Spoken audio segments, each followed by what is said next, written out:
បាទជំរាបសួរអ្នកទាំងអស់គ្នាថ្ងៃនេះគឺខ្ញុំនឹងយកការប្រើប្រាស់ shortcut key ដើម្បីចែកជូនទៅដល់អ្នកទាំងអស់គ្នាឲ្យបានដឹង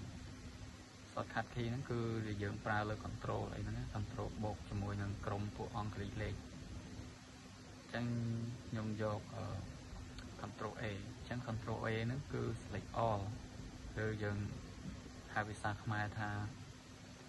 ជ្រើសរើសទាំងអស់អញ្ចឹងនៅក្នុងនេះយើងគ្រាន់តែចុចលើ control ហើយចុចលើអក្សរ A មកអញ្ចឹងគឺវា select all ហើយមិនត្រឹមតែនៅកន្លែងហ្នឹងទេដូចជានៅក្នុងឯកសារអីក៏យើងអាចប្រើប្រាស់ control A នឹងបានដែរ control A អញ្ចឹងវានឹង select all ទាំងអស់ select ឲ្យយើងទាំងអស់នៅអ្វីដែលយើងបានប្រើប្រាស់នៅក្នុងទីនេះឬក៏នៅកន្លែងផ្សេងទៀតដូចជានៅខាងក្នុងនេះក៏យើងអាចប្រើលើ control A នឹងបានដែរអញ្ចឹងនៅក្នុង control A ហ្នឹងមានតែប៉ុណ្្នឹងទេសង្ឃឹមថាអ្នកទាំងអស់គ្នានឹងយល់ពី control A ហ្នឹងហើយប្រើប្រាស់វាដើម្បីវាយឯកសារបានកាន់តែលឿនទៀត